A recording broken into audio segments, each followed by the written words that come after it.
Hello everyone, welcome back to my another mini blog. আমি স্নেহা। কেমন আছো তোমরা সবাই? আমি কিন্তু বেশ ভালোই আছি। আমাদের পাড়ার পুজোর প্যান্ডেলের প্রস্তুতি কিন্তু জোর কদমে চলছে। তো এটা দেখতে দেখতেই রেশমার একটা ব্যাগ ডেলিভারি দেওয়ার ছিল, তাই ওর শপে চলে গেছিলাম। প্রিমিয়াম কোয়ালিটির একটা টোট ব্যাগ অর্ডার করেছিল ও। তো ওকে এনে দেওয়ার পর ও তো জাস্ট কোয়ালিটিটা দেখে ভীষণই স্যাটিসফাইড হয়েছিল। পুজোর তো আর মাত্র হাতে গোনা কয়েকদিন বাকি, বেশ পুজো পুজো ভাইব দিচ্ছে। চারিদিকে প্যান্ডেলের কাজও অলমোস্ট কমপ্লিটের দিকে।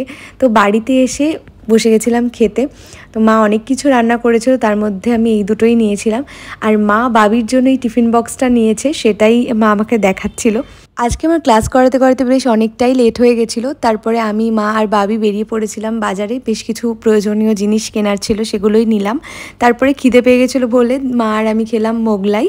আর এই যে রাত্রিবেলা তখন প্রায় 1:30 মতন বাজে, মা আর বাবি এই হচ্ছে সিচুয়েশান।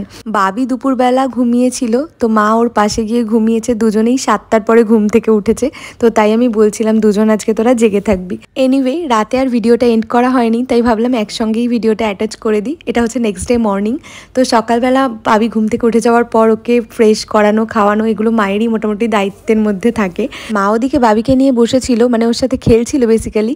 তো আমি ভাবলাম যে তাড়াতাড়ি করে আমি চায়ের জলটা বসিয়ে ব্রেডগুলোকে সেঁকে নিই। প্রচণ্ড খিদে পেয়ে গেছিলো, তো ব্রেডগুলোকে শুকনো তাওয়ার উপরে একটুখানি সেঁকে নিলাম। আর এদিকে চাটাও কিন্তু আমার অলমোস্ট রেডি হয়ে গেছে।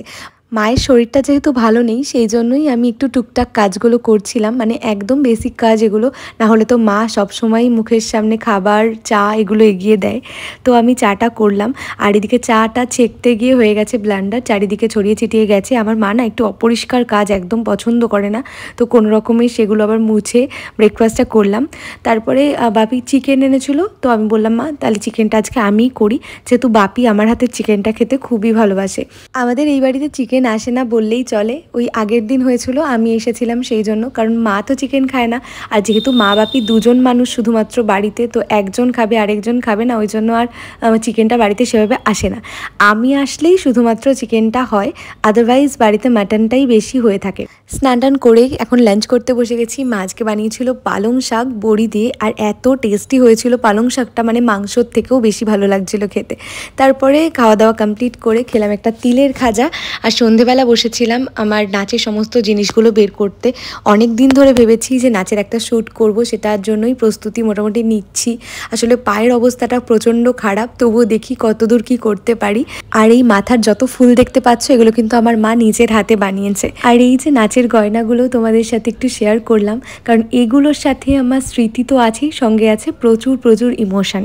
কারণ এগুলো সেই সময় প্রচণ্ড এক্সপেন্সিভ একটা জিনিস ছিল, যেগুলো কিনতে মোটামুটি কষ্টই হয়ে গেছে মায়ের, কিন্তু তবুও মা আমার জন্য এগুলো ঠিক সময় মতন অ্যারেঞ্জ করে ফেলেছে। তো যাই হোক, এইসব কথা আরেক দিন না হয় তোমাদের সাথে শেয়ার করব। বাড়িতে চলে আসলাম। এ বাড়িতে এসে দুটো ব্যাগের ডিসপ্যাচ হবে, তো সেটাই রাখলাম। ওই ঘরে বাবি দাদানের সঙ্গে খেলছিল, তো আমি এই ঘরে এসে ভাবলাম যে একটু নিরিবিলিতে বসে আমি ভিডিও এডিটগুলো কমপ্লিট করে নেব। বাট ভিডিও এডিট করতে বসা মাত্রই এই ভদ্রলোক এসে গেছে, আমাকে ডিস্টার্ব করতে আর কি। আমাকে কিছুই করতে দেবে না, ওকে কোলে নিয়ে আমাকে বসে থাকতে হবে। তো যাই হোক, ওর সাথে বেশ কিছুক্ষণ খেললাম। তারপর বাবিকে ডিনার করিয়ে আমিও ডিনার করে নিলাম। আজকে ডিনারে ছিল ফ্রাইড রাইস আর চিকেন। তো আজকের মিনি ব্লগটা এতটুকুই। দেখা হচ্ছে নেক্সট মিনি ব্লগে। Stay tuned.